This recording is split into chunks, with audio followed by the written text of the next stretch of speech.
आइए, railway NTPC का पूछा गया प्रश्न है और यह प्रॉफिट लॉस का है, जिसको हम लोग वस्तु संबंधित प्रश्न कहते हैं। यह क्वेश्चन जनरली एग्जाम में 3 तरह से पूछा जाता है, वो तीनों क्वेश्चन देखा जाए। पहला, पहले यह बताइए 2a is equal to 3b है, तो a बाई बी बराबर क्या होगा, 3/2 की 2/3। तो रेशियो में मान रिवर्स होता है, लेफ्ट का राइट में, राइट का लेफ्ट में। इसका मान होगा 3/2, a का 3 b का 2, a का 3 b का 2। उसी प्रकार यहाँ भी देखिए, कहता है कि 32 वस्तु का विक्रय मूल्य 38 वस्तु के क्रय मूल्य के देखिए बराबर है। तो वही बात है, विक्रय मूल्य का मान हो गया 38, क्रय मूल्य का मान हो गया 32। यानी एक वस्तु का क्रय मूल्य को इंग्लिश में कॉस्ट प्राइस कहते हैं, यानी खरीदा गया 32 रुपया में और विक्रय मूल्य को इंग्लिश में सेलिंग प्राइस कहते हैं। बेचा गया कितना में, 38 में।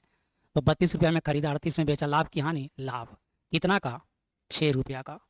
अब इसका परसेंटेज निकालना है, तो परसेंटेज ऑलवेज सीपी पर, क्रय मूल्य पर, कॉस्ट प्राइस पर निकाला जाता है। तो कॉस्ट प्राइस कितना है, 32 इंटू क्या चीज़, 100। बस कैलकुलेशन कर लीजिए, आपका आंसर आ जाएगा। यह हो जाएगा 3, 2 से कटा रहे हैं, यह हो जाएगा 16 और कटा दीजिए 4, यह हो जाएगा 25। तो 75/4 यानी 18.75% हो जाएगा और आंसर हो जाएगा ऑप्शन नंबर सी।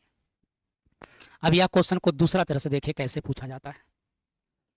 कहता है कि 33 मीटर कपड़ा बेचने से 11 मीटर कपड़ा के विक्रय मूल्य के बराबर लाभ होता है। तो देखिए, अब यहाँ पर बोलेगा कि परसेंटेज लाभ बताइए, तो आपको क्या करना है, ऊपर में लिखना है लाभ और नीचे में ऑलवेज सीपी लिखा जाता है। तो 11 मीटर का ही क्या है, विक्रय मूल्य, विक्रय मूल्य है, एसपी है, तो सीपी में कन्वर्ट करना पड़ता है। कैसे, तो ऐसे 33 मीटर कपड़ा बेचा, उसमें 11 मीटर के बराबर तो लाभ था। तो खरीद मूल्य कितना के बराबर था, 33 और 11 44 की, 33 में से 11 घटाइए 22, तो क्रय मूल्य के लिए लाभ घटता है। 33 में से 11 घटाइए 22, यानी 22 का चीज़ 33 में बेचेगा तब 11 का लाभ होगा। तो नीचे में 33 में से 11 घटा के नीचे लिख दीजिए 22 और गुना कितना, 100। चलिए, ये कटेगा 2 बार, 2 से कटेगा 50 बार और आंसर हो जाएगा 50%। यहाँ लाभ की जगह हानि रहता तब 33 और 11, तब नीचे हो जाता 44 और आंसर आ जाता 25%। यहाँ विक्रय मूल्य की जगह क्रय मूल्य देता तब नीचे में न जोड़ना है न घटाना है, पूरा का पूरा यहाँ 33 लिखते। लाभ हो चाहे हानि हो, यहाँ 33 ही रहेगा, न जोड़ना है न घटाना है। तो फिर से विक्रय मूल्य रहेगा तो नीचे जोड़ के घटा के लिखना पड़ेगा, लाभ रहेगा तो घटाइएगा, हानि रहेगा तो जोड़िएगा, क्योंकि क्रय मूल्य में बदलते हैं।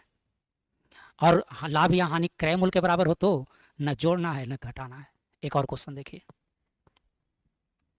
बोला है कि 18 खिलौना बेचता है, तो यहाँ देखिए 4 खिलौना के क्रय मूल्य के बराबर हानि होता है। अब यदि देखिए परसेंटेज हानि निकालना है, तो हानि कितना के बराबर है, 4। अब यहाँ देखिए, यहाँ क्रय मूल्य लिख दिया है, तो क्रय मूल्य लिखना है तब न जोड़ना है न घटाना है, पूरा पूरा 18 ही लिखना है। गुना कितना, 100। कैलकुलेशन किया जाए तो ये हो जाएगा 2, यह हो जाएगा 9, 2/9 मान होता है 22.2/9% का। तो कितना परसेंट का लॉस होगा, 22.2/9% का। यहाँ हानि की जगह लाभ देता तब तो भी उतना ही आंसर, क्योंकि क्रय मूल्य के केस में न जोड़ना है न घटाना है, तो लाभ भी इतना ही होता, 22.2/9%।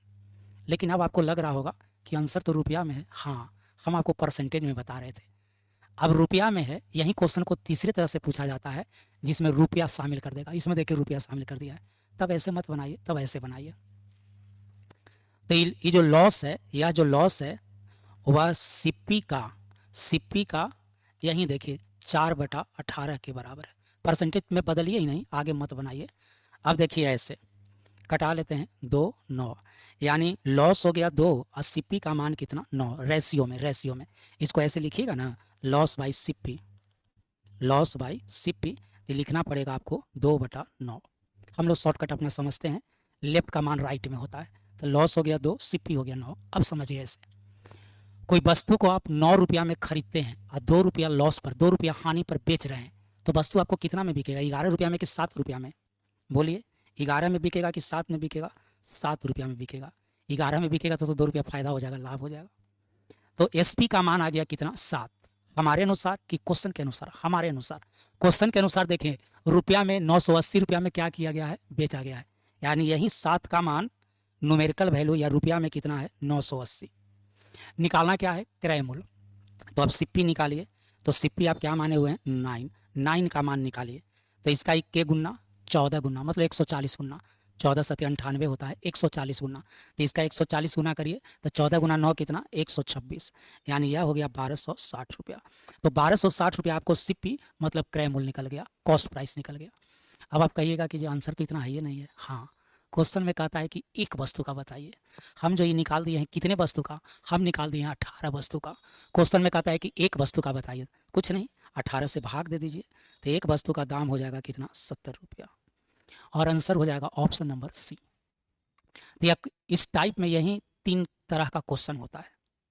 एक जो पहला देखे उसमें परसेंटेज लाभ हानि पूछेगा, दूसरा देखे उसमें भी परसेंटेज लाभ हानि पूछेगा, और तीसरा जो क्वेश्चन है उसमें रुपया को शामिल कर देता है और आंसर आपको रुपया में पूछेगा। एक वस्तु का या तो खरीद मूल्य पूछेगा या तो एक वस्तु का विक्रय मूल्य।